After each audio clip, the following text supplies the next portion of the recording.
Hey there, fellow code jockeys. It's Kyle here from WCAG Made Simple. Today we're going to be talking about HTML doppelgangers that are tags that appear visually the same but actually convey different meaning to assistive technologies. Those tags are strong in bold and emphasis in italics. Now, strong and bold again, both visually render as bolded text, so one may think that they convey the same meaning. That's not quite accurate. HTML5 spec defines that the strong tag is used for strong emphasis on certain words, while the B tag, which was formerly used just for visual formatting, has been redefined to carry some semantic meaning and basically draw some importance to words such as keywords, but used in ways that doesn't carry as much importance as the strong tag. Similarly, the M tag is used to emphasize text, and the I tag is used for idiomatic text, or technical terms. Now, despite the semantic differences underneath these tags, there is some inconsistencies in how assistive tech, mainly screen readers, announce these tags to users. You may find, depending on your screen reader and its settings, that your screen reader does not announce these tags at all. It may not announce text as bold or text as italic or emphasized or strong or etc. It may announce it, and it may treat both bold and strong and emphasis and italic tags the same way. Today I'll be demoing quickly what this sounds like in VoiceOver on Safari. And then afterwards, we'll be going over to Firefox to see what these tags actually convey in the accessibility tree. So let's dive in and let's start VoiceOver. VoiceOver on Safari. Read the aft heading level 2 bolds. You are currently on a heading level 2, inside of web content. To exit this web area, press Ctrl, Option, Shift, up arrow.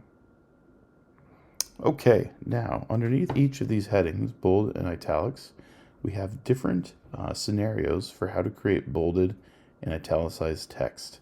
And I want you to pay close attention to how the screen reader treats each of these scenarios. So for the first bullet under bolds, we have a section of B tag bolded text.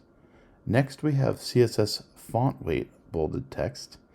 And then finally, we have bolded text made using a strong tag. Let's run through these with VoiceOver and see how it announces them and see if we notice any differences. B tag bolded text. You are currently on a CSS font weight bolded text. You are currently strong tag bolded text.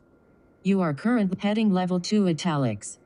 You are currently on a heading level 2, inside of web content. To exit this web area, press Ctrl, Option, Shift, up arrow. So we could see how it announced each one of the bolded bullet points there in the same manner. There was no differentiation between any of them. Let's see how it handles italics. We have a similar setup here. We have italicized text using the I tag. We have CSS font style italicized text. And we have text that has been italicized through the use of the M tag. I tag italicized text. You are currently on a text element. CSS font style italicized text. You are currently on M tag emphasized text. You are currently on a VoiceOver off. So as we can see, at least with VoiceOver on Safari, it doesn't seem to actually announce any difference to the users in any of these scenarios. Now again, some screen readers on different platforms may treat this slightly different, but the common rule of thumb is either it doesn't announce any of these scenarios to users, or it treats them all the same. It might announce the text as bold, but it might not specifically announce it as strong tag text or B tag text. Same with italics. It might not announce it as I tag or M tag. It may just announce it as italicized.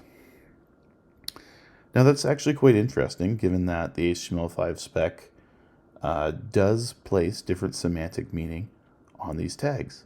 So you may be wondering, well, if the screen readers treat these all the same, or mostly the same, in most cases, what's the point? What's the actual point in using these different tags?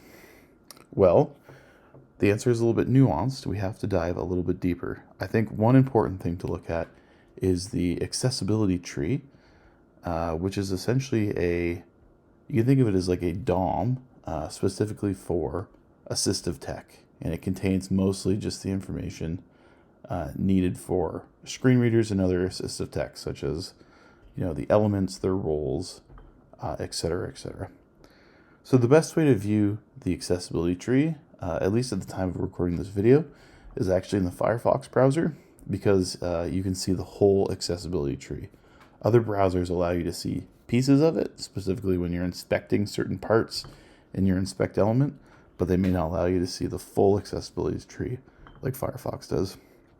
So let's hop over to Firefox and see what the accessibility tree looks like in this scenario, in these scenarios. Okay, so we've hopped over to Firefox. I'll just right click and I'll go inspect accessibility properties. Here you can see it's opened up the document, which is essentially the page, and it starts to break it down into its different pieces here. If we go into our first list, which contains our bold elements here, and expand it, and expand each list item, you'll see that for the first bullet point here, it renders as just a text leaf or a text node. And this is again the one that's using the B tag for bolding the text. If we skip down to the next one, same situation, it's just a common text leaf text node for the CSS font weight bolded text. However, if we go to the last one, which is the one using the strong tag, we'll see here that there's actually a surfaced strong element here coming up in the role column. And if we expand that, inside of that is our text leaf. Jumping down to italics, we open this list element here. In each one of these list items, you'll see a very similar treatment here. The I tag bullet and the CSS font style italicized bullet are just common text leaves or text nodes. However, the one that uses the M tag has an additional role of emphasis. So under the hood, there is additional meaning being presented to assistive technologies. However, unfortunately, the assistive technologies are not yet taking advantage of that. And you may be wondering, well, why is that? I don't have a concrete answer, but I do have a thought or a theory.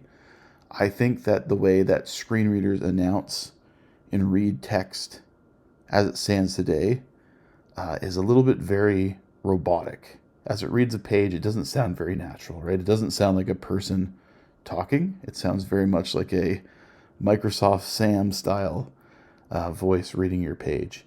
And in that kind of robotic speech pattern, I think it's very hard to convey nuance as it's reading a page. However, I think the value in using these strong and emphasis tags over their doppelganger equivalents is you're actually conveying meaning for screen readers in the future. And I think what you're going to see happen, especially with the rise of AI and things such as music generation and video generation, where you're getting these very, very, very convincingly made pieces of media and content that sound very human. I think you will see those speech patterns trickle over into assistive tech and screen readers.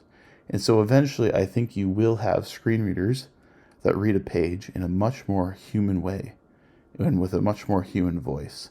And I think in the future, you may see a human voice reading this page that's able to convey these differences a lot better than it can today.